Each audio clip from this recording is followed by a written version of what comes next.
We're going to talk about today how to become the best versions of yourself. What actually makes a high value man? Because I get asked this question all the time. So we're going to make it very clear what a man is and what a man should be. I'm going to explain it in an extremely concise, compendious, detailed way.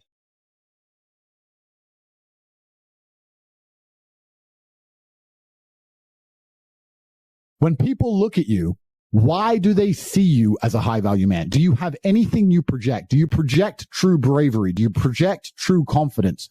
Or do you need to talk to try and convince people of these things? They say confidence is quiet. It can also be very loud, but you don't want to live in a delusion. That's the first thing. So I want every single person here who's actually taking notes to think, if I can't talk, how am I judged? If I can't speak, what do people think of me? How am I projecting my value to the world if I can't say a word? You're talking about how do you make content that makes you stand out? Well, if you stand out as a man, then your content will stand out because you'll have exactly the right things to say and you'll be trusted and believed because people will see in your eyes and know that you're more than just a loud mouth. Because manhood is exceptionally hard and life is hard. But how you shape yourself will determine how hard it is for you and how miserable it will be. As a man, there is no easy life. If you're looking for an easy life, you should have been a girl. You made a mistake. Yep. Your life is not about being easy. Your life is not about being happy. Your life is always going to be difficult. All of the pain you feel, all of the sadness you feel, you're supposed to feel as a man, and you have two effective binary choices. You either go through the suffering and go through the trauma and go through the hardship it takes to be a man of value, or you suffer eternity as a nobody. And being invisible, I would argue, is almost worse. You can have a very stress-free life if you work in Starbucks. You don't care about the Starbucks once you clock off. You're not at work at the time. You go home, you play video games, and you exist until you die. That's stress-free, but you have to suffer being a nobody. Alternatively, you can go out there into the world, try and implement your mark on the world, work hard, try to get rich, more money, more problems. You can try and start a business, the stress of that. You can lose your girlfriend because all you're doing is working. This is a new level of stress, a new level of trauma, but at least you'll be a somebody at the end of it. There's two ways to suffer. You either suffer to become a somebody, or you suffer as a perpetual and forever nobody. There is a burden of expectation on you as a man. You're expected to do the impossible all of the time. You're expected to perform regardless of how you feel. And if you don't meet those expectations, you will be forever punished by life, by your girl, by your friends, by existence. There's no other option but to be a G about it. You have to just be a G. Because how did you and Tristan handle jail? What am I going to do? Not handle it? What does that even mean? Want to bang my head against the wall? You have to just get it done. Do anything. You have to just get it done. If you're a full-grown man and you wake up, you should feel fire in your blood to conquer the world. If you wake up and you don't feel fire in your blood, it has been suppressed on purpose. Somebody has come along and said something or done something to you that has destroyed your innate, natural, God-giving, masculine quality to want to go out there in the world and do amazing things. But you wake up and you just want to sit around your house. Why? They've done that to you on purpose. It's on purpose. It's all purposeful. And you've fallen for it. You've been programmed by the Matrix. You have to resist. You have to find out exactly how they're getting this crap in your mind and resist it. You need to have a strong network of men who don't allow you to make these mistakes.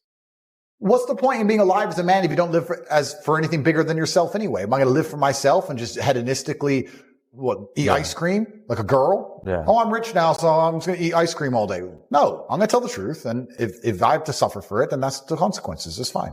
War is certain for all of us. We're all fighting different battles. You can either suffer the intense pain it requires to become a somebody or suffer the intense pain of being a forever nobody. You're a man. You have responsibilities. I think we're here to do important things, and important things are going to be difficult and they're going to be hard and you're going to get frustrated, but that's what gives you purpose. Yeah. I don't see anyone who's chasing happiness. I think that's a very feminine frame. I understand why some women just want to be happy, but you're a man, right? And if you're a man, then it's absolutely an utterly different experience of life. I think we're here to struggle. I think we're here to endure pain. Yeah. I think we're here to just see how hard we are to kill. I think that going through terrible things and living through them and coming out the other side is one of the most fantastic things about being human. I think that it's almost like once you understand what life is really about, there's no emotion which isn't enjoyable. The only emotional state which can be seen as detrimental is feeling nothing at all. I think we're here to struggle. I think we're here to go through pain. That's so I wake up each day and go, what can I attack? What problem can I solve? And look at history. Why did Genghis Khan wake up and want to conquer the whole world? Why did Napoleon conquer the world? Why did Alexander the Great conquer the world? You just wake up and just say, give me this, give me that. I want all of it. I need to There's an army there. They're really big. We're better. It's intrinsic. Yeah. You need to go and conquer because if you don't struggle, you don't learn. Yeah. God created us to learn and understand ourselves and understand other people and understand the world. And what did I say earlier? I said that you don't learn a lesson or you don't appreciate something without pain. So you have to struggle to learn anything. There's only two ways to learn things, the hard way or the harder way. If you're smart, you can learn the hard way. But in my experience, 99% of the planet only learn the hardest possible way. If the lesson's even 85% effective, they'll make the same mistake. It's only when they completely decimate and destroy an element of their life do they sit there and go, oh, now I get it. No. That's how it goes. There's a lot of men out there, especially in the world today, who only want to do things because they feel a certain way, not understanding that that doesn't make them competitive. The biggest question I get asked all the time is, hey, I lack motivation. And it's an annoying question to me because so do I sometimes. I don't always feel motivated to go to the gym. I don't always feel motivated to work. I don't always feel motivated to do what I need to do, but I do it anyway. It's called discipline. And if you're going to wake up every day and lack the motivation to do what should be done and compete against people who will do it irregardless of how they feel, you're going to perpetually and forever lose. When you're asking someone for motivation, what you're effectively doing is saying, make me want to do it. I don't want to do it. Make me want to. No, you have to do it. Or you can stay a fucking loser. The best thing you can do as a man is try to make your mark on the world and make people understand how and why you think and try and be a positive influence and have children. Everyone has a dream, but not many people have a plan. A dream and a plan are different things. When you say to guys, do you want to be rich? Yeah, I want to be rich. How will you get rich? So you can have a dream with no plan. When's the last time something fantastic has ever happened on accident? When's the last time you've seen a big jacked dude and you say, hey man, how'd you get so jacked? And he goes, dunno, oops. Well, it just happened. No, he planned it. He went to the gym. He ate a certain way. He planned his meals. He had to make it happen. It's exactly the same with getting rich. You need a plan to get rich, right? Everyone out there has a dream, but very few people have a plan. Yep. If you're surrounded by people who have a plan to get rich, and you provide value to them in some way, because they're not going to drag you up if you ain't doing nothing, because that's what friendship is. Friendship is value exchange. Yeah. If you provide value to them, sooner or later you're going to begin to make money.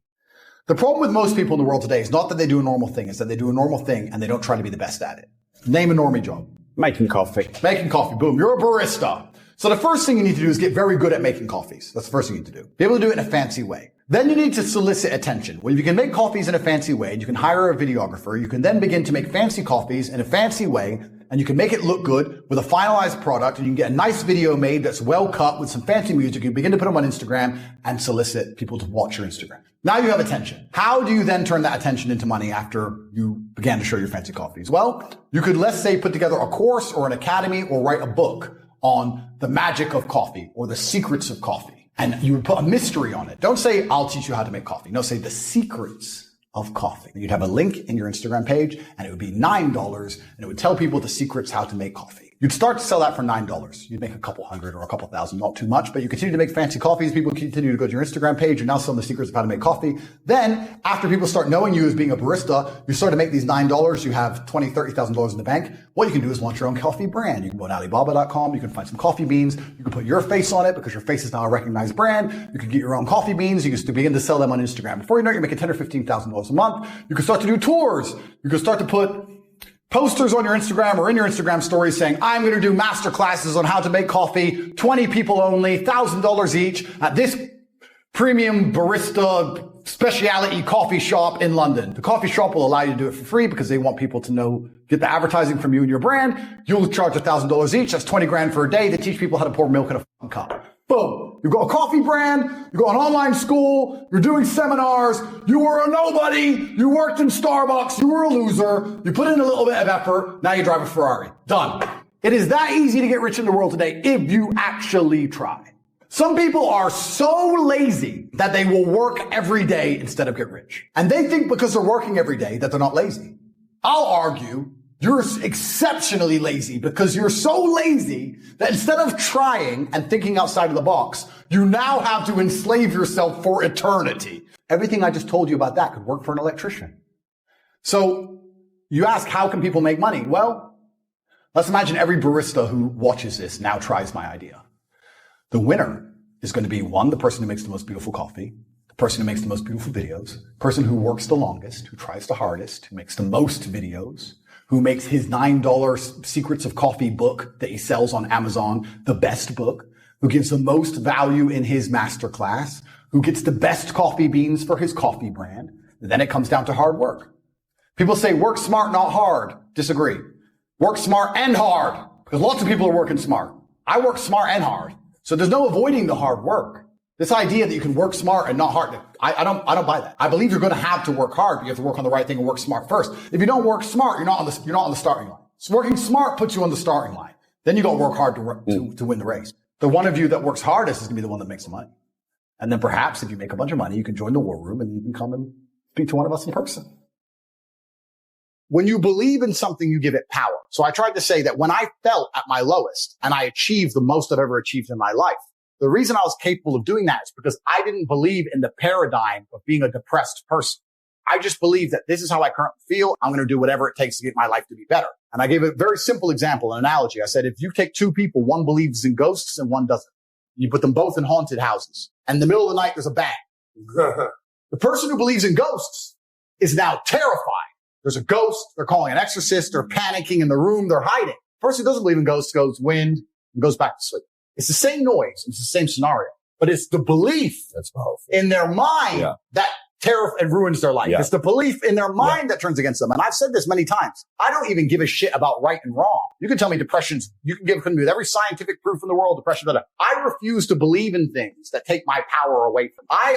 I'm only going to construct a mental model that allows me to be as powerful as possible. If believing in the idea of depression is going to take my own power away, then I won't believe in it. I don't want to believe in things that make me weak. I believe in things that make me strong. And someone goes, well, you're wrong. Let's assume you're correct and that makes me wrong. Let's say that you're right and you're depressed. Why would I want to adopt the thinking of a man who is sad? Why would I want to think like you? I don't believe in things that take power from me. I never have. So when people email me and they start saying, I'm depressed. And what's funny is this, and they desperately defend the idea of depression. I'm like, my friend, you just told me you're too depressed to be successful and depression has destroyed your life and you lost your girl. I'm telling you that the enemy in your life isn't real. And you're now sending me 10 emails a week trying to convince me that your enemy is a real thing. Why are you sticking up for this person, whatever it is, this idea destroyed you and you're putting your energy into defending it? I'm never going to believe you. I'm never going to adopt your thinking because your life is not successful enough for me to emulate. So why don't you try to adopt my way of thinking? Stop defending this. And they're defending it because it's a cure-all excuse. Depression or sadness is a cure-all excuse for men to use for failure. I have failed. This is why they say I don't believe in men's mental health, or the man who's depressed can't compete with the man who's not depressed. This quote. I say, listen, you get to roll out, be fat, be out of shape, be broke, be unimportant with no girlfriend. And instead of the world thinking you're a loser, you get to say, I'm not a loser. I'm depressed. It's a shield. Yeah. And I say, that's why you don't want to lose your shield. Because now you have accountability. Now you have performance. It's a cop out. Get off. I don't give a shit if it's real or not. We're not about that. We're talking about success here. Get rid of your excuses. Stop defending the thing that's ruined your life and get to fucking work. And every time anyone has ever listened to me in history, ever, every single one of them's transformed their lives and messaged me positive messages afterwards. Every single fucking time. That's why I'm antidepressant. Because that pill ain't going to fix you the way becoming the man you wish you were is going to fix you. So I don't like negativity in my space. I create my reality extremely efficient. We don't believe in negativity because it's infectious and it's sticky. And even if someone's negative, even if you talk them out of it, it still stains the air, right? If you're in a trench and you're under fire, the least productive person is the person who goes, they've got too much artillery, we're going to die. Shut up. We all know. Shut up. That's not helping us, right? It's very infectious. So, and most people understand, they say, you are the sum of the 5 people you spend the most time with. Yeah. Then why the f*** are you spending time with negative people? Or people who complain? Or unhappy people? Or unlucky people? Or negative people? Stop talking to them. Everyone I talk to is like, yep, we are winners. All we do is f***ing win. If you want something, you find time. So don't sit and lie to me and pretend that you want to network and you can't do it, and you want to make money and you don't have time. Because if you really wanted to, you'd be able to do everything. You get what you give in the world. If you want to feel loved, the best way to do that is to give love. If you want to feel respected, the best way to do that is to give respect. If you want to have good brothers, the best way to do that is to be a good brother yourself. And you're not a very good brother if you're broke. You're not a very good brother if you're not a very good brother if you're lazy, and you're not a very good brother if you're weak. So those are 4 things you can improve, because birds of a feather flock together. And I don't hang around with anybody who's those 4 things. If you can sleep just fine being broke, then guess what? You're always going to be broke. That's life. If you go to bed and you can't sleep because you're furious at the fact that I can buy a new supercar every day and you don't have a single one, then you might do something about it. So it's down to you and it's your own personal decisions. And I think we've discussed this in a lot of different emergency meetings, but there's no such thing as busy. There's no such thing as don't have time. That's all garbage. There's only 3 reasons people don't have money, and I've discussed them before. It's being stupid, it's being lazy, it's being arrogant. And to me, you sound like, well, you're not stupid because you're inside the real world and you're making money. You're not particularly arrogant because you're asking us how to do it. That's fine, but perhaps you're a little bit lazy. So you need to know what to do. You need to get it done. Well, it's not an issue of juggling things. Everyone only has 24 hours in the day. So me, with my net worth, I have 24 hours in a day. Someone who's completely broke and, is wasting their life playing video games who has no money, he also has 24 hours in a day. So it's not about juggling. It's simply about choices, and it's about discipline. The truth is you have to do all of them. And especially when you're young, I'm getting a bit older now, but especially when you're young, my advice is sleep less. Oh, I don't have time to work out. How many hours a day do you sleep? 7? Make it 6. The energy boost from being in shape will compensate for the 1 hour lost sleep. So we live in a very, very fast world now where things are happening extremely quickly, and people who are slow or are slow to adapt or slow to change always get left behind and get wrecked. Darwin said it in The Origin of Species, said that the most adaptable species survive. He didn't say it's the strongest or the fastest or the hardest to kill. He says it's the most adaptable, the one that can adapt quickest to a changing scenario or a changing situation. And I think it's the same for humans as well. The ones who are going to be the most successful are usually the most adaptable, and also the quickest. Think about the people who quickly adopted to, Bitcoin, for example, or quickly adapted to selling things online, or quickly adapted to starting their own YouTube channel. Being first, you'll do very well going first. Mm-hmm. So adaptation is extremely important. Speed's extremely important. And most people are living under constraints, and the largest constraints they have are obviously the order of society, which is constructed by governments, because governments need to know who's inside of their countries and who lives there and who travels. Of course they do. Why wouldn't they? And if you have one government that's constraining you, you lack adaptability. So that's adaptability. I have a choice. I have an option that other people don't have. Yeah, no, absolutely. And you got to be able to be mobile, man. And if anything, the little cough situation that happened about 2 years ago, guys, showed that you really can be enslaved anytime. And you guys got to be able to, you got to create that freedom for yourself. And I think one of the biggest problems with the world today is that men keep talking about how they feel. There's not a single man around me who says, I feel. Mm-hmm. Like, I live with guys and we have this big house and we're all having fun all the time. And I'm trying to think of a man around me who says, I feel, because nobody cares. Why would I care how you feel? Why would life care how you feel? Society doesn't care how men feel. So if nobody cares how men feel, why do they care how they feel? You wake up and you have a list of things that need to be done. You're either going to do them or you're going to make excuses. And how you feel has no bearing on that list. The list must be completed irregardless of how you feel. So why are we even putting importance on those feelings? I think you learn to ignore feelings early on. You can learn to ignore pain and many other things. And I think that's the best way a man should be. I think that's how you become brutally competent and competitive. If you have values, whatever they are, then you're going to have to sustain those values. Mm-hmm. If you don't work for something or you're not prepared to suffer or struggle for something, then you don't love it and you don't believe in it anyway. Mm-hmm. If you love a woman, you'll struggle to keep her. Right. If you love a country, you'll struggle to defend it. If you love a sport or a business, you're going to work for it. Right. If you're not working for it, then you don't love it anyway. So the values come with obligations, and those obligations are to fulfill your duty irregardless of how you feel. Mm-hmm. Bad things can happen. It's a terrible experience. You're going to suffer. I enjoy all of those things. Mm-hmm. If you ask the average man to think back on the times of his life that he really suffered or he hated, usually if they're a good man, retrospectively, they're glad they happened. At the time, you may hate them, but not very many men are going to sit and say, oh, I wish I didn't have to go through that. Maybe the loss of a loved one or something. But in general, I think they're the best things that ever happened to people. I'll give you an example. I had a guy message me and he said, Andrew, I don't know what to do. I'm 5'1". I'm really short. I'm training and I've got lots of money and I'm really short and I don't know what to do. I was like, bro, do exactly what you do if you were tall. Be confident and be your best self and train as hard as possible and be a good person and make money and be dedicated and be diligent. Why would anything change? You are who you are and you play the hand you have. Just like in poker, you can't help if you have pocket aces or something else. Yeah. You play the hand and that's how you win the game. Yeah, you can win a game with nothing. Yeah. You can bluff your way through it. So when I say I don't have insecurities, it's not because I can't think of anything about myself that isn't perfect. It's just because I don't care. It doesn't matter. This is who I am. This is the life I'm going to live. I'm going to do my absolute best, irregardless of what I have. heaven forbid something bad happens to me, I'm in a car crash and I lose my arm. Well, I'll still get up and just train and work and see my children, and I'll do exactly the same things I'm doing now. What can you do? So I think insecurities are a waste of time. I think it's a waste of cognition to even sit and consider an insecurity. I am who I am.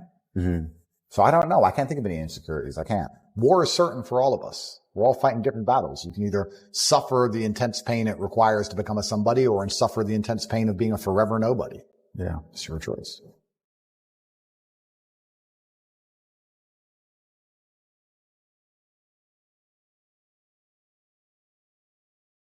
Well, the hardship, my whole life was hardship. And to some degree, I try and make sure my life retains some degree of hardship. I left America when I was around 9, and I lived in Luton until the age of 26-ish. But I was kickboxing, right? My fight gym was there, and I was fighting from there before I finally managed to get out. But I grew up in a council estate in Luton, and I am so thankful for it. The best possible thing that can happen to somebody is to be born broke and become rich. If you're born rich, life's terrible. If you're born broke and you stay broke, life's terrible. But to be born broke and become rich is a beautiful thing. Because truthfully, money really isn't all that interesting. What's interesting about money is thinking back to all the times you had no money. I love to go spend $25,000 for dinner, not because the money. $25,000 for dinner. All the time, yeah. The point is the food isn't worth it. And it's not worth 25 G's, but the whole fun of it is just thinking back to when you never had 25 grand in your life. I never had any money in my savings account. I was completely flat broke. So it's the juxtaposition that makes it interesting. There's no light without dark. So I love the fact that I was poor. Those are some of the, in some ways, they were some of the happiest times of my life. Life was simpler back when I was poor. I'm not going to buy into more money, more problems. I'm not going to say that being rich isn't fantastic, because it certainly is. However, when you're broke, you have a very simple, singular focus, which is what it should be, just to make more money. But now my focus is more spread out, because I really do not need to make more money. Many people out here, especially men, are not prepared for wealth. And when I say they're not prepared for wealth, they haven't been through the struggle that's going to allow them to become a man of caliber before they find money. They haven't done the running to the fish stall, running to the gym, getting punched in the face for money. They've never done that. So what happens when a 19-year-old kid catches a crypto pump on some junk like Shiba? Now he's a millionaire, fine. But a few things have happened. First, his ability to work hard has now been destroyed. He'll never work hard again, right? Because look how much money he made with blind luck. You think he's ever going to go out there and get a job and take a pay of 50 grand a year and really dedicate? Never. Even if he lost all that money, the only thing he could ever think to do is to just try and get another pump. He's a gambler now. He's effectively a gambler for the rest of his life. So his whole work ethic's been decimated. He has no caliber. He's no character, right? He's got money, but money is nothing more than an amplifier. Money doesn't change who you are. And the problem with most of these crypto dorks is that they were dorks and now they're rich dorks, but you're still a dork. Still a dork. Yeah, money is just an amplifier. I'll give you an example. Lambo pulls up. Yeah. Nerd gets out. Now he's a super nerd. Oh, some tech dork. He has a Lambo. Who gives a shit to nerd? Lambo pulls up. Big man gets out. Now he's a mafia boss. So my point is that they've missed so many lessons on the path to wealth that wealth used to teach. This is why women used to respect money so much, not just for the money, but you knew you were talking to an ambitious, connected, smart, intelligent man. Yeah. Now you can meet a man with money and he's none of them things. You think money makes you something? Money doesn't make you anything, especially not in the harsh reality of Earth. And the real harsh realities of Earth, bravery makes you something, not your money. Your mask ain't going to save you if some dude rolls up on you with a blade and decides to stick it in your fucking neck. It's garbage. So these men aren't men. They're amplified dorks. I spent my entire career getting punched in the face. I had 87 professional fights, and for the majority of those fights, I didn't even make any money. It's a couple grand, maybe. I was flying around the world to fight some crazy Kazakh in Armenia for like 6-7 G's, coming out with my hand broken, my face busted up. Like I've been to hell and back. And okay, yeah, it was self-inflicted, but genuinely, it's one of the best things that ever happened to me. I really find it remarkable when I meet men who say they work hard. And I'm not being elitist. I'm not being a horrible guy here, because I'm from the streets, right? I'm from the ghetto. I'm not talking about if you're a taxi driver or whatever, and you've been a taxi driver your whole life. I'm not trying to sit here and shit on you. I'm not trying to do that.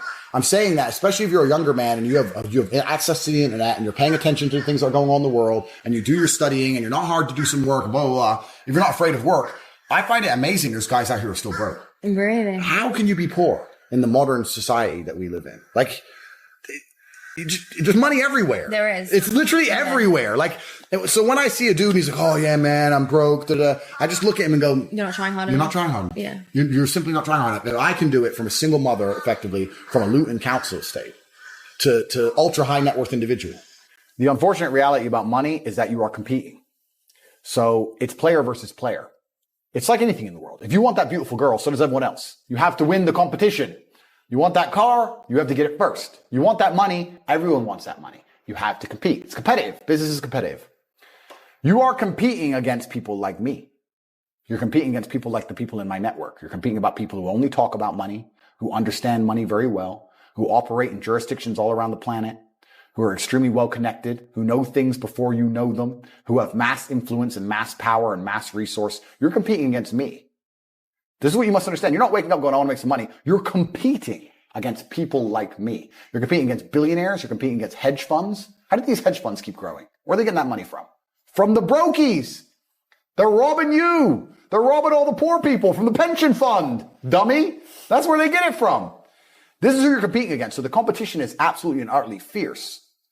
Understanding that you're a man with a small pistol up against a mighty army. If you want to add a little bit of laziness on top, you're fucked. So when I say people are lazy, they go, I'm not lazy. I work hard every day. You work 8 hours a day? You work eight? The fuck? If I'm awake, I'm working. I'll be driving my Bugatti Chiron through Dubai, working. I'm texting at the same fucking time. I don't take a second off. I don't take a minute off.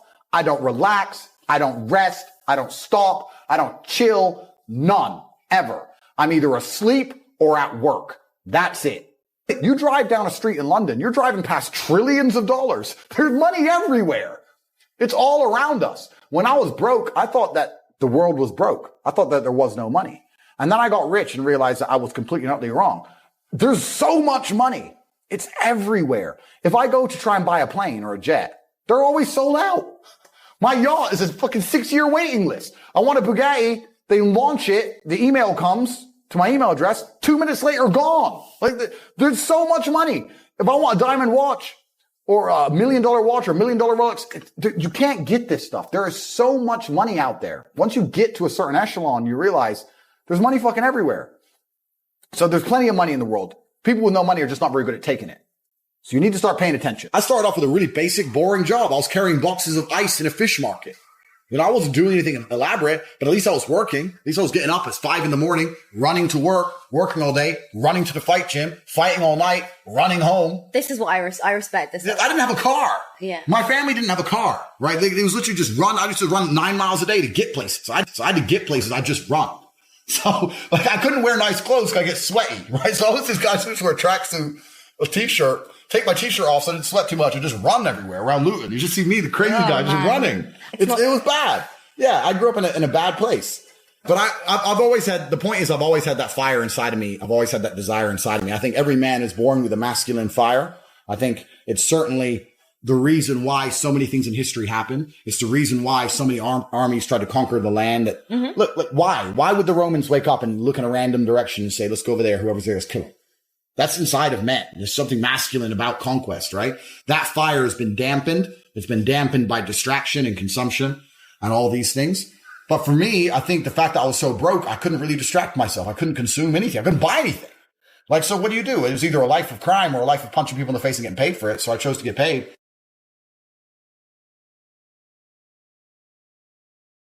Everybody always says, if you tried your best, that's all that matters. The best is all you can do. If you tried your best, it doesn't matter what happens. It doesn't matter if you lose if you tried your best. Most people have heard that before. But there is a secret to the universe that most don't know. If you actually try your best, you can't lose. Not pretend to try your best, not try your best 90% of the time, not try your best with excuses. If you genuinely try your best all of the time, all day, every day, it's impossible to lose. So when people say, if you tried your best, it's okay to lose, that is a logic fail. Because if you lost, you didn't try your best in the first place. If you actually try your best, it is impossible to fail in this life. God is watching and he rewards those who want it the most. If you want it the most, you can have it. It's a competition. Every dollar you want, the house you want, the car you want, other people want. You have to win. You have to want it the most and genuinely do your best because most people aren't capable of doing their best anymore. To get up every day, whether they feel like it or not, and perform regardless. That is the secret. You cannot fail. if you try your best. So if you don't have the car you want, the woman you want, the relationship you want, the friends you want, the house you want, you haven't been trying your best. Because I guarantee you the second you do, you'll have all of it. There are a lot of lazy people. The unfortunate reality about money is that you are competing. So it's player versus player. It's like anything in the world. If you want that beautiful girl, so does everyone else. You have to win the competition. You want that car, you have to get it first. You want that money, everyone wants that money. You have to compete. It's competitive. Business is competitive. You are competing against people like me. You're competing against people like the people in my network. This is who you're competing against. So the competition is absolutely and utterly fierce. Understanding that you're a man with a small pistol up against a mighty army. If you want to add a little bit of laziness on top, you're fucked. A lazy person thinks he's working too hard, and a successful person thinks he isn't working hard enough. And we're doing 20 times the work they are. And we're like, oh, I could have done more, could have done this. Oh, I missed that today. Can't miss that again. Oh, I should have taken that call. I should have flown there. I should have. That's, we have guilt about it. They don't give a solitary fuck. And even if you pointed it out to them, they'd sit there and go, oh yeah, and they'd make some excuse for it. It's the brutal arrogance of people. So when I say people are lazy, they go, I'm not lazy. I work hard every day. You work 8 hours a day? You work eight? The fuck? If I'm awake, I'm working. I'll be driving my Bugatti Chiron through Dubai, working. I'm texting at the same fucking time. I don't take a second off.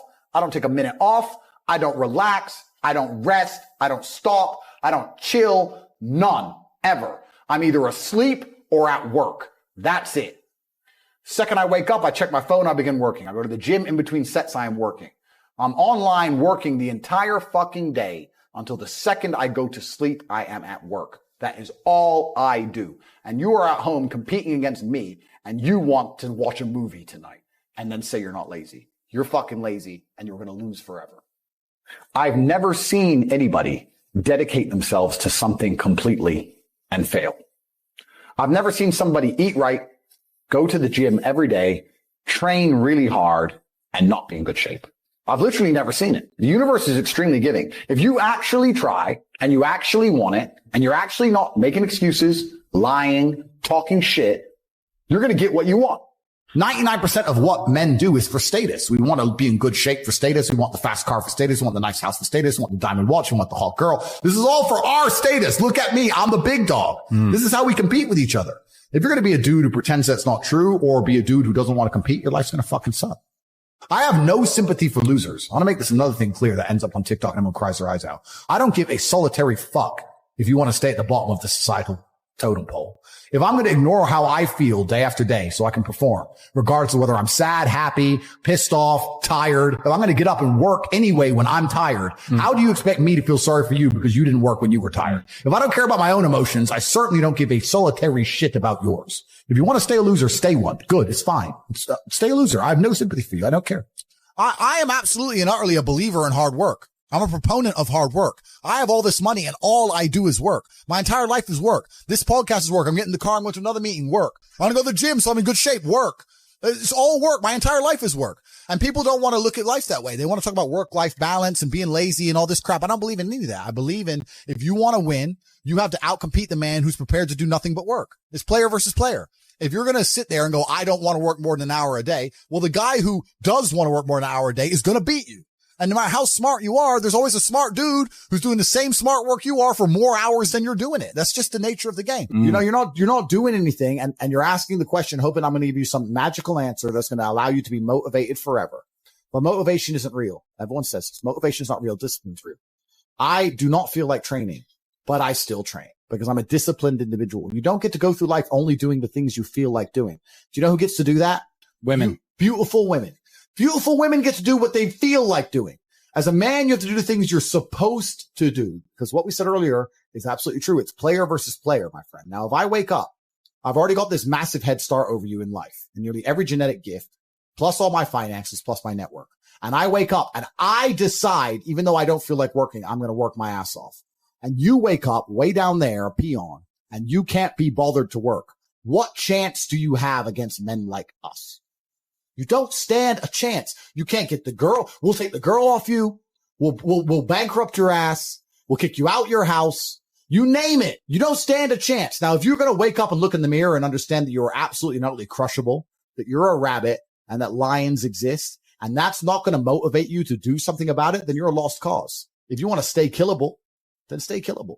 But I can't live that way. I would refuse to live that way. It's a disgrace to my bloodline. It's a disgrace to my parents who struggled to raise me for me to be anything other than the best version of myself. That's honor.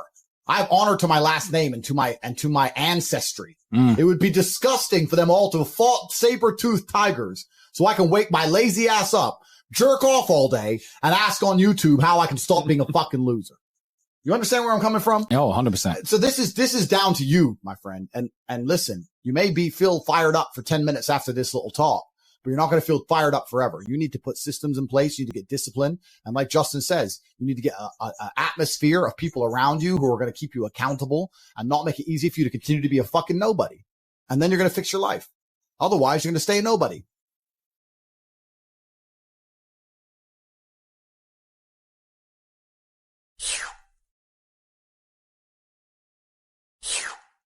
I've always been a believer in the struggles men have in their minds, and I've always spoke about it, and I've suffered with them myself. And this is one of the things when I say like depression isn't real, people say, oh, you don't understand.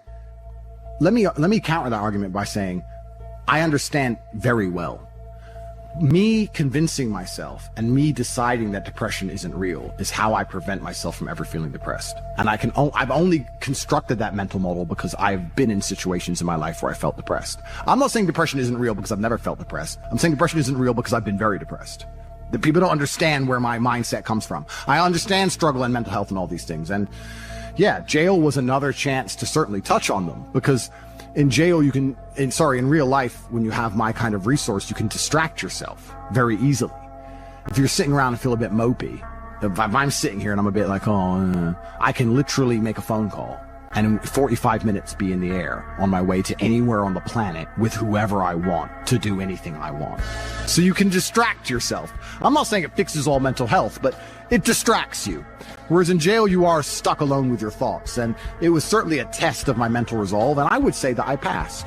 I did well. There was never a day where I broke down. There was never a day where I couldn't handle it. There was never a day where I was, I wasn't polite to the staff. I was very nice to everybody. There was never a day I couldn't hack it. It was certainly a test. And also, Tristan said this. I don't want to take his words, but he's true.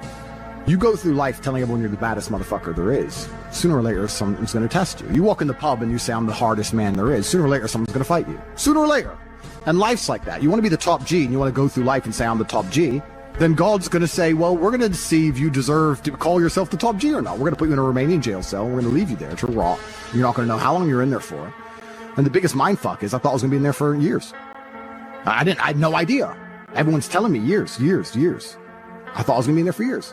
So maybe God was just he was watching me and he was having a look and saying, you want to call yourself top G? Let's see. And I like to think I passed that test. So it is what it is. But yeah, I agree with you. In terms of mental struggles, yeah, they exist for all men. And I also think that's one of the reasons I'm so large. I talk about those things a lot. I talk about those things a lot with men, and I help men with them. And I try and say to men overall that life as a man is pretty shit. And you're going to feel shit for a pretty large percentage of the time. But you're only going to ever escape that if you just perform regardless. You have to perform when you feel bad. As a man, you can't say, I will perform when I feel good.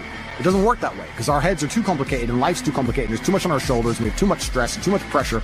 Our heads are fucked. You have to be the kind of person who says, I perform regardless. I didn't miss a single day's training.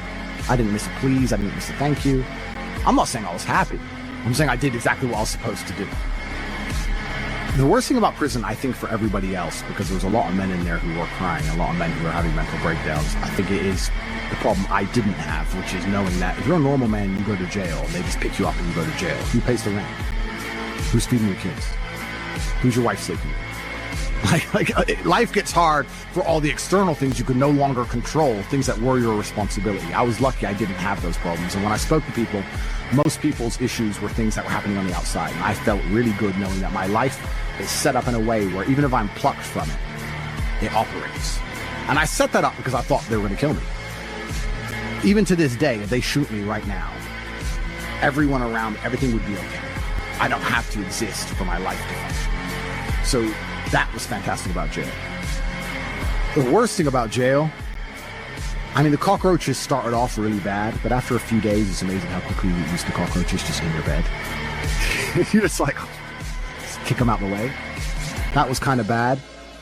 But not knowing when I'm going to get out, that was bad. Having my name slandered all around the world, that was bad. Not knowing how people are reacting to it. Like my first month in jail, I didn't know if people believed this garbage or not. I had no access to the internet. I didn't see anything.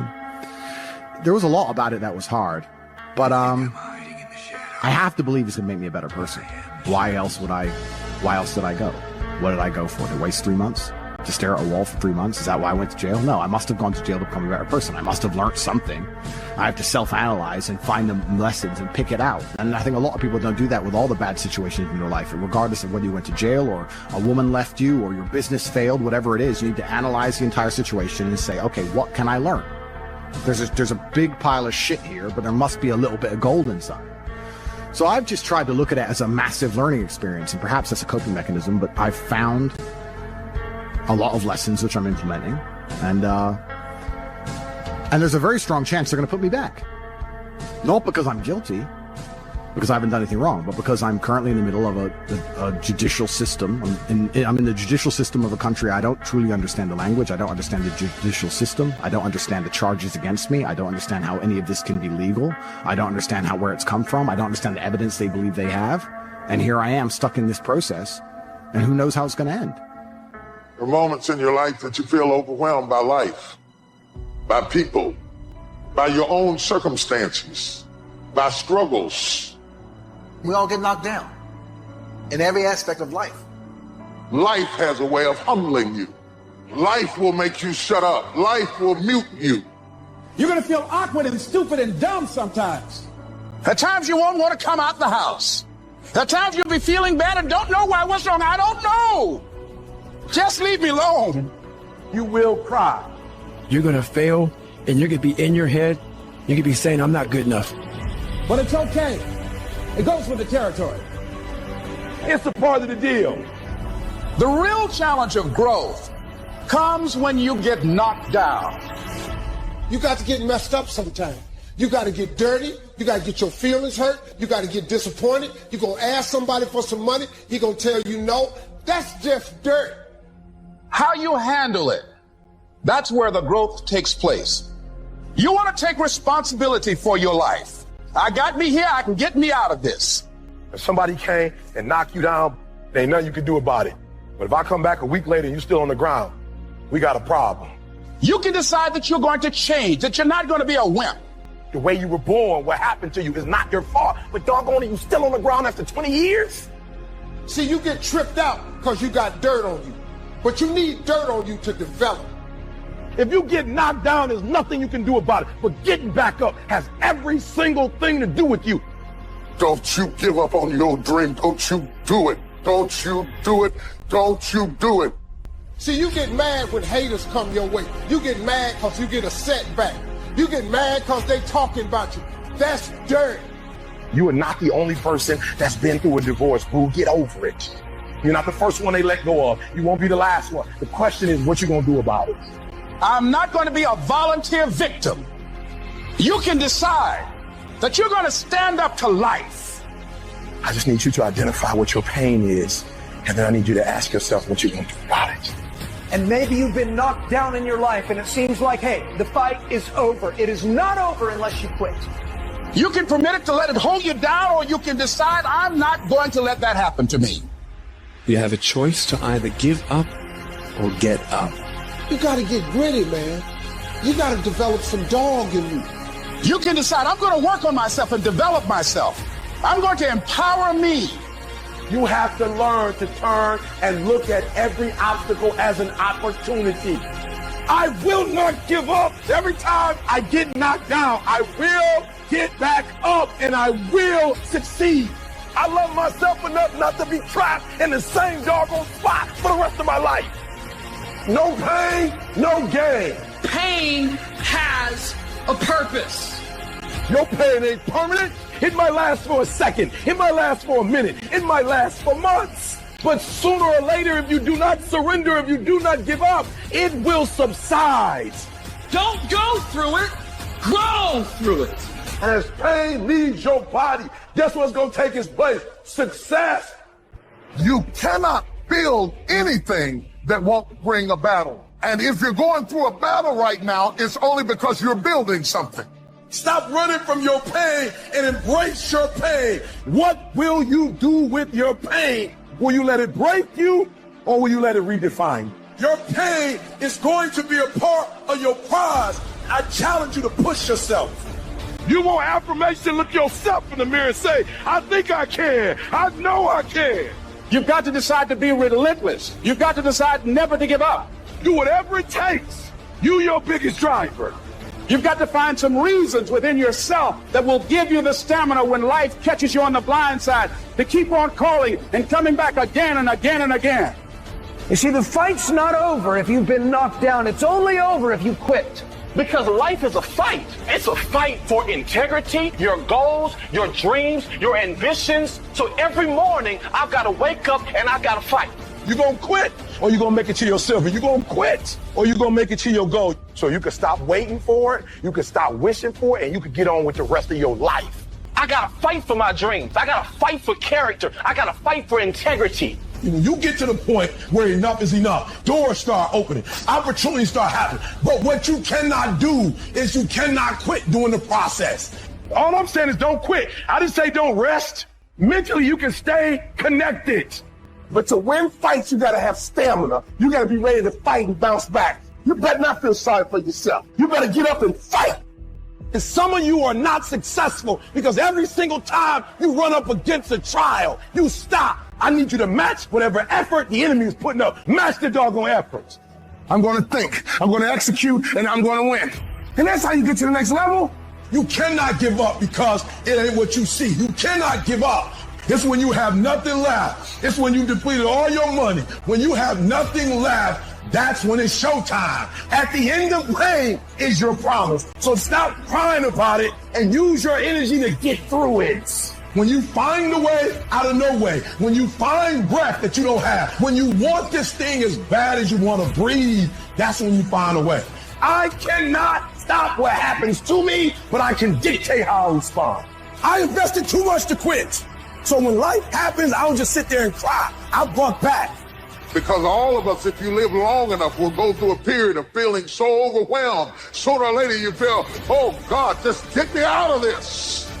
I wish I could tell you it's gonna get easier. I wish I could tell you that, but that's not the truth. The truth is you gotta find something within. Life's gonna whip your butt. Life is gonna bully you. Stop crying, let it hit you, but don't let it punk you. And when you find out what your why is, when you find your why, you find a way to make it happen. And I'm telling you right now, don't give up, don't give in, get through it. I don't care if you're sick, I don't care what you're going through. If you're not dead, he ain't through with you yet. As long as there's breath in your nostrils, you still in the game. You're gonna be here one day, but you'll never get here if you give up. As long as there's breath in your nostrils, you still can win. And finally, guys, you gotta wanna succeed as bad as you wanna breathe. And you will promise me that from this day forward, you will not be defeated. Somebody holler, I'm not dead yet. Don't count me out. I may be sick, I may be crazy, I may be confused, but I'm not dead yet. Some people live in the cemetery of their failures. And I want to say to somebody who's fallen, or everybody hates you, and everybody walked away from you, don't live where they left you. Nudge somebody and tell them I will not die here. Whatever it takes for me to get out, I got to get out of here. I will not die on drugs. I will not die in depression. I will not die where you met me.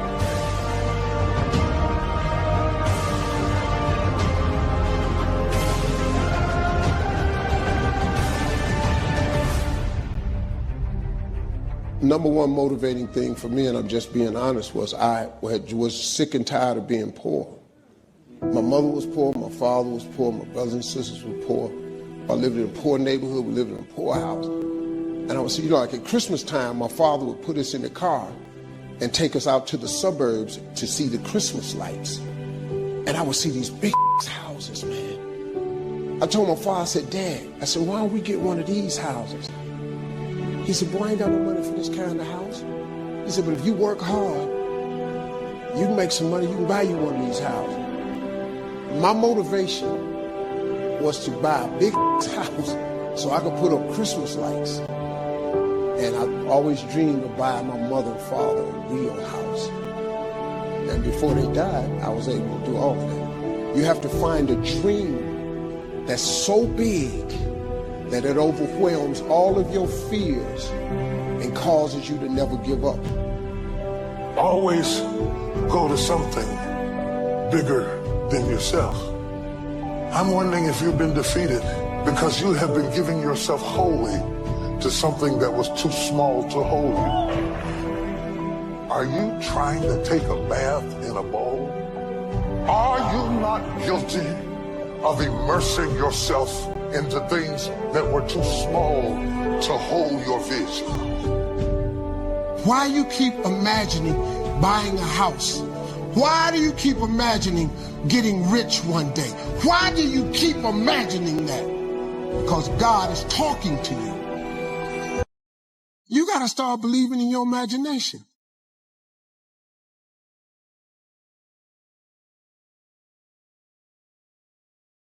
Living this great life, you're doing everything you're supposed to do, but deep inside, when you look in the mirror at night, you know you are sad. And you are sad because your soul hurts, because you need God. When God becomes your ally, then no moral man is worth fear or even respect. I will destroy any moral man on the planet. I fear one person, and that is God alone. So God just broke your heart on purpose to show you that the way you're living your life and the man you are simply are not good enough. What have you changed since? You need to get up and work so hard that even in the eyes of God, he is proud of you. God loves his creations, which show him their true potential and beauty. By getting up and trying your absolute best and becoming a man of moral standing, he will reward you and bless you. You are wasting your energy. Heartbreak is unlimited motivation. If I was heartbroken, I'd be in the gym every morning. I'd be a beast. I'd be running. I'd be working. I couldn't sleep. I'd be an absolute animal. I became me through tedious, arduous, difficult, never-ending work. You're failing God. If you were the best version of yourself and you were waking up every day trying your absolute best to be a unique and special individual, then you would not be failing God any longer, and he would not plague you with this bad luck. And you need to become a formidable force of man that cannot be replaced or replicated anywhere else on God's green earth. That's what you must do. This is going to repeat endlessly. It's a cycle that will not fucking change until you take the message from God and become the man you're supposed to be. If you wake up each day and go, I don't owe anybody anything, I don't have to prove anything to anybody, then you are a loser, because you are absolutely not incorrect. You must prove yourself to other people. You must prove yourself to God. God hates the lazy. He can't stand them. If he gives you all these genetic dispositions and these natural God-given gifts, if you have 2 arms and 2 legs and you can think, and you're not trying your absolute best, that's the reason you're not lucky. He doesn't like you. He likes the people which show him the beauty of his own creation. He likes to give somebody building blocks and them to build something amazing. It's the best thing about being a man. You get to build who you are, right? You can decide if you want to be a funny comedian or a musician or a kickboxing world champion or fight the Matrix. You can decide whatever you want to be. I've never seen anybody dedicate themselves to something completely and fail. I've never seen somebody eat right, go to the gym every day, train really hard, and not be in good shape. I've literally never seen it. The universe is extremely giving. If you actually try and you actually want it and you're actually not making excuses, lying, talking shit, you're going to get what you want. So when I see people who don't have what they want, I consider them losers. And this may be elitist. I understand that. But if I put myself through endless pain to end up where I am, it's very hard for me to have sympathy on the man who's afraid of pain. You're avoiding pain. I've been through endless. I now have everything I've ever desired. You have none of the things you desire. Am I supposed to feel sorry for you because you took the easy way out? Am I supposed to look at you and go, oh, poor dude? No, you were a fucking coward. You didn't go through the shit I went through. You didn't put it on the line. So you deserve your substandard reality. Because if you actually wanted it and you actually tried, you'd have it. You could have anything you want. Universe is super giving. There's not a car I can't have. There's not a house I can't buy. If I want to go to a yacht, if I want to go to Antarctica, there's nothing I can't have. Bam. Because I've decided to become this man. It's the same for absolutely every single one of you at home. If you want it, you can have it. If you're sitting there saying, oh, but I tried my best and I still didn't get it, you're lying. You didn't try your best. That is a fucking lie. The universe gives it to everybody who genuinely tries. And I know that to be a fact because this world's competitive. We're all competing against each other. And the majority of people don't try. The world is hyper competitive. If you're going to be a man who's going to sit and say, I'm just sad, you are always going to lose in competition to men like me. No. And there has to be losers for there to be winners. I am tired of sympathy. Sympathy doesn't work for anybody. I'm not going to sit here and be sympathetic for people who say they're too sad to try hard and be their best. Guess what? Perhaps I was sad every time I did exactly what I was supposed to do and trained anyway. Perhaps I was afraid when I fought anyway. Perhaps I was tired when I worked anyway. This is how you get ahead in life. I don't have a fucking ounce of sympathy for these people who sit here and say, well, I feel this way, so I can't. Then don't do it. Stay down there. The winners are at the top, and the winners at the top don't give a shit about how they feel. We wake up and we perform regardless of how we feel day after day. So if I'm going to ignore my own feelings, I'm certainly not going to take into consideration anybody else's. Yeah. Why am I going to ignore how I feel and make sure I'm constantly performing regardless, flawlessly, and then sit and go, oh, but he doesn't feel good, so he's allowed to fuck up. No, you are not. You're not allowed to fuck up to your ancestors or to God or to yourself. You have to perform. This is what being a man is about. The baseline of masculinity is doing things you don't feel like doing. I can't comment on being a woman because I'm not one. But the baseline of masculinity as a whole is the thing that makes a good man a man is that he does what he doesn't want to do. He doesn't want to work and he works anyway. He doesn't want to go to war and he fights anyway. He doesn't want to get up. He gets up anyway. That's the whole point of it. We didn't want to die in the Titanic. Guess what happened? We died in the Titanic. You can't sit there as a man and say you don't feel like it. You're not allowed to not feel like it. You're supposed to do it anyway. Regardless. Yeah. So when a man sits there and says, oh, but you don't understand, I'm struggling with motivation. If you are struggling with the motivation to be a winner, then stay a fucking loser. No problem. Stay a loser. Don't care. Because in my circle, there's no losers around me. Your energy is disgusting. I find it revolting. I don't like weakness around me, even near me. Even people coming up saying hello to me. If you're depressed, don't even shake my hand. I do not have time for losers on any regard. Winners only. So you don't want to be a normal dude. Because when you're a normal dude, you're a loser. You don't get to do amazing things. What's interesting is none of you have had a normal life. You've had a unique and individual life path. The things you've gone through, nobody else on the planet has gone through. You've lived certain experiences, the school you went to, the time you were picked on in that class, the girl who broke your heart. Every single thing you've been through is unique, like a fingerprint, a completely unique life. And somehow you've managed to stay completely non-unique. It's almost impressive how you can have a completely unique life experience and still end up average. How the fuck did you do that? Your life's different than everyone else's, and you still look and talk and sound and act like everybody else. Like a dummy. That happened because you have not paid enough attention into analyzing your life. Self-analysis. Every single time something good happened to you, every single time something bad happened to you, you've not spent enough human hours sitting and thinking and trying to work out why it happened. How to make sure the good things happen more often. How to make sure the bad things happen less often. What was God trying to teach you? He was trying to teach you something. You think, oh, I just got scared. No! God sent you a lesson, but you didn't pay any attention to it. Do you understand? Everything that's happened to you has been sent from God himself to guide you on a unique path. Everything good and everything bad. And the point of the unique path is that you end up a unique person. But you are failing.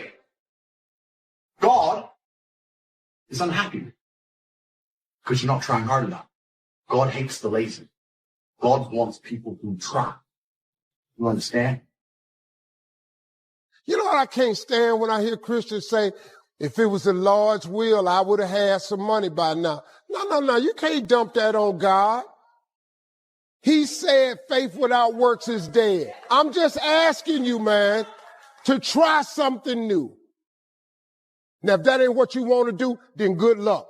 You keep doing what you've been doing, you're going to keep getting what you've been getting. I would try something else if I was y'all.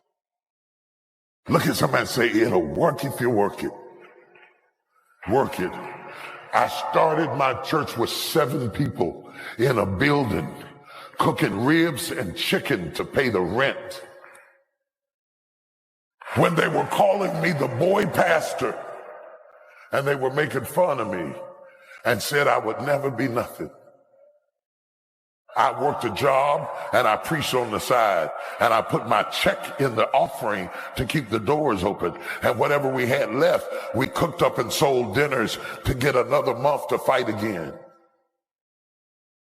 We preach with our lights off. We preach with our water off to get to where we are right now.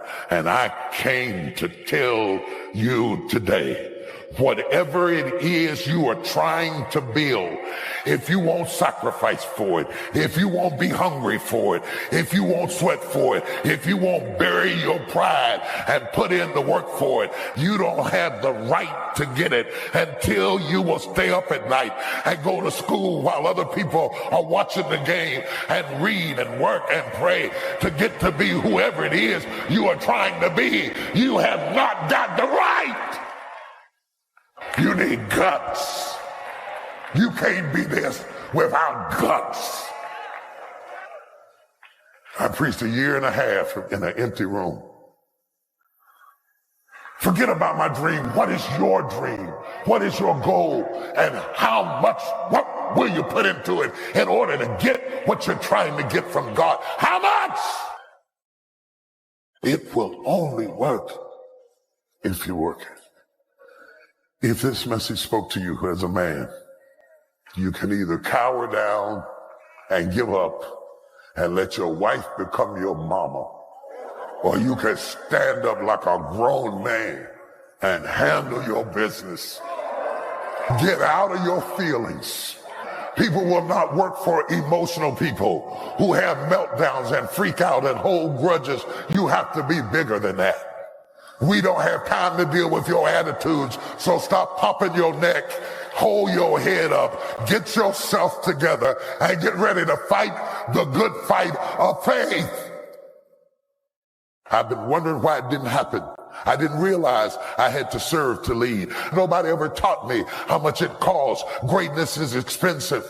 Succession is expensive. This does not work like your phone. This does not work like an app. You have to work it. And it doesn't happen overnight for most people. Yes, there are 1 or 2 people, but out of millions of people, those are only 1 or 2. The rest of us have to work it. It will work if you work. Every discouraged person, every person who's been feeling like it's just not working, it's just not working, this was your message. If I never preach again, this was your message. It will work if you work it. You think you can wish your way up? You cannot wish your way up. It'll work if you work it. Remember these words. It will work if you work it. I rebuke every giving up spirit. I rebuke every quitting spirit. I rebuke every spirit of forlornment.